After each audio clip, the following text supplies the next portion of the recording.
JOJO SIWA has just not had good press lately, from her going on Howie Mandel's podcast to her ex-girlfriend coming out to talk about her. The things the public has been hearing just hasn't been helping her at all. It's been a total mess, honestly, and it doesn't seem to be getting any less messy, that's for sure. JOJO and her ex-girlfriend Avery Cyrus have been in a back and forth recently on social media, and there's a lot being exposed about their former relationship. The two of them haven't been together in almost a year, but the conversations of what really went down between them is coming to light, and it's kind of crazy how the two sides are just so different. JOJO has previously seemed to call out Avery, saying that she was used for clout by her, and when they were dating, she acted different on camera than she did with her. Meanwhile, Avery has been seemingly detailing a whole other side of their relationship that hasn't painted JOJO in the best light. Now, if this is all sounding familiar to you, it is because I did recently talk about the fact that Avery had posted a TikTok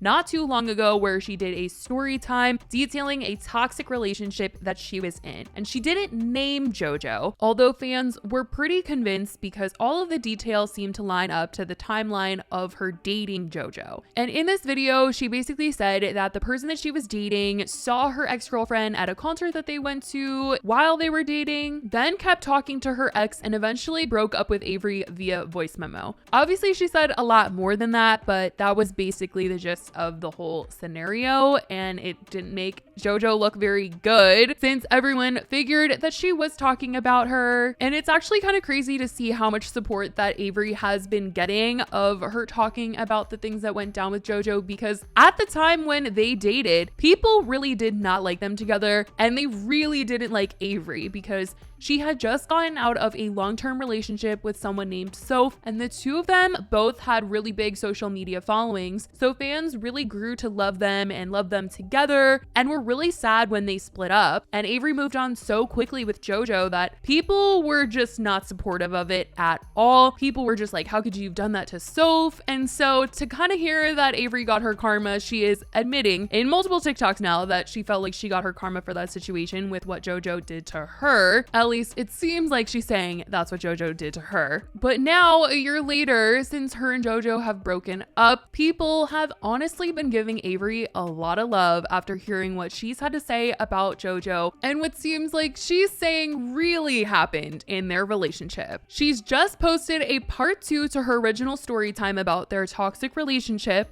and once again, everyone is thinking that it's gotta be about JOJO. The timeline of things that she's talking about seem to match up, but this is what she had to say. One time I dated this girl who I am fully convinced to this day that she liked nothing about me. Which is kind of ironic because she was literally begging me to ask her to be my girlfriend after like 2 months of talking. And then said if I hadn't have asked her on that trip, she was gonna end things with me. Oh, but also mentioned within 10 minutes of me asking her that she doesn't do the honeymoon phase. This girl also got upset with me for not posting her enough on my social media. Isn't that ironic? Isn't it ironic? She for sure had to mention that part because if she is talking about JOJO, we know that she's been going around saying that she was used for views. So that's interesting that Avery specifically made that little comment. She definitely wants everyone to know it's about JOJO. But anyway, this is the other stuff that she had to say. Okay, back to her not liking anything about me. She didn't like when I sung in the shower. She didn't like when I soft sung in the car. She didn't like when I rested my hand on her leg because it felt awkward. She wanted me to grip it. She didn't like when I held her arm because it made her feel too masculine. But she also didn't like when I put my arm around her. But I was only allowed to do that when we were sitting. If I didn't, then I didn't like her. She also didn't like when I would sit too close to her while we were eating or while she was working, and didn't like how I played with slime and played with fidget toys and made Japanese candy. And I know that not everyone likes that, but have you seen my social media? You knew what I was. I swear this girl would make me cry every single day. I'd be pulling the tear, and she would literally have no idea. I distinctly remember me crying on our 1-month anniversary because she was mocking my singing. She mocked me and I got quiet and she was like, oh, am I gonna push you over the edge? And I was like, yeah, probably. And she was like, sounds fun. And did it again, and I started crying. Like, what? On the way to the 1-month anniversary surprise. And then there was this one time where I came to visit her for like a week, and she said it gave married couple vibes, so I was like, do you want me to get a ticket back home? And she was like, yeah, after I bought the ticket, she changed her mind and asked me to extend that ticket another day. After I bought the ticket! Like, obviously I wanted to be enough for her, and I wanted her to like me, so I started to change all those things about myself. But of course, that wasn't enough, because now I was changing and not being myself. Moral of the story is, if they love you, they'll love almost everything about you. So don't you change for anybody, you hear me? Voila. So people have basically put together that it's about JoJo she's talking about, because the two of them did go on a trip after 2 months of talking, and they vlogged the whole time. And when Avery asked her to be her girlfriend, it was a whole thing. And because Avery mentioned a 1-month anniversary surprise as well in this video, and JoJo literally posted a video of her surprising Avery for their 1 month. So it's all really lining up here. People have also been trolling JoJo after hearing this, because Avery talked about how her ex didn't like it when she would sing. And so people have found videos where JoJo has posted herself singing on Snapchat, and yeah, they've had some things to say about it. She didn't like when I sung in the shower. She didn't like when I soft sung in the car. It's not letting me add the video that I want to add, but like I can only think of that video of JoJo where she's singing Traitor by Olivia Rodrigo in her car. And hold on, I had to pull it up on my computer, but it's this.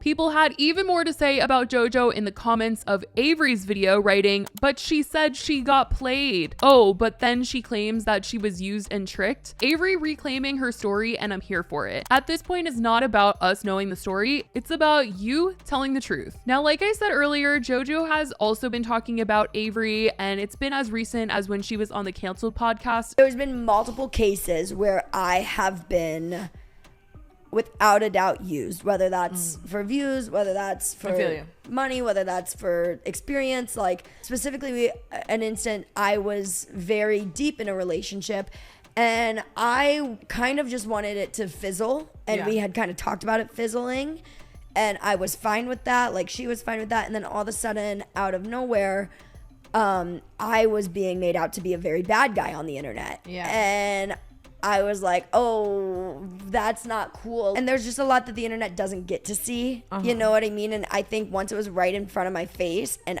I saw it and I was like, oh, there's a camera up and you're acting like this. And now the camera's away and you're acting like this. And it's a feeling. And the internet only sees what the camera was filming. They don't see what happens when it went away. Oh my God. And so it's not like Avery is just out here talking about JoJo out of nowhere. This is a back and forth between them at this point. And JoJo basically admitted to being the one that Avery has been making these videos about, as she stitched one of Avery's recent TikToks reacting to it. And it's just confirming to everyone that it is each other that they have both been talking about on podcasts and in their TikToks. I also have this thought that if JoJo hadn't recently defended Colleen and she hadn't been in drama like this past year, if the comments under Avery's post would have still all been in support of her and super anti-JoJo. Obviously, the story that she's telling doesn't paint JoJo in the best light, but a lot of people have recently seemingly changed their minds about JoJo because of the fact that she defended Colleen. They've expressed disappointment in her. And I feel like that also plays a really big part into when people are taking sides in situations on stories. They like factor in like things that they've heard about that person previously. So obviously people are just extra hating on JoJo now that they're hearing this story from Avery that just doesn't make her look good, and it adds to all the other stuff that people haven't liked about her, because people were even bringing up the Colleen stuff in the comment section of Avery's TikTok, with one person writing, "JoJo stuck up for Colleen. Avery, do your thing. Keep these stories coming." So I do think that it does factor in a little bit, at least, to how people are feeling towards her. Obviously, like I said, what Avery is saying is not good, and it definitely sounded like a really toxic relationship where her girlfriend just did not like her in any way. But I don't know, I feel like if JoJo maybe had like a really good reputation right now, people would be like, Avery is clout chasing. Like, you just never know how the internet is going to react to stuff. Not that I think that she's clout chasing. I feel like they're both kind of talking about each other without naming each other at this point, that it isn't really clout chasing if they're both doing it. But I definitely think that different things factor into the response that each one of them has been getting. But this whole thing has just been so messy, that's for sure. And who knows if there will be a part 3 to Avery's story or not. It seems like the conversation just keeps going with these two. But as of right now, that's what's been said and what people have been reacting to the whole situation. Let me know what you guys think about it in the comments. I love you guys so much, and I will talk to you in the next video. Bye, guys.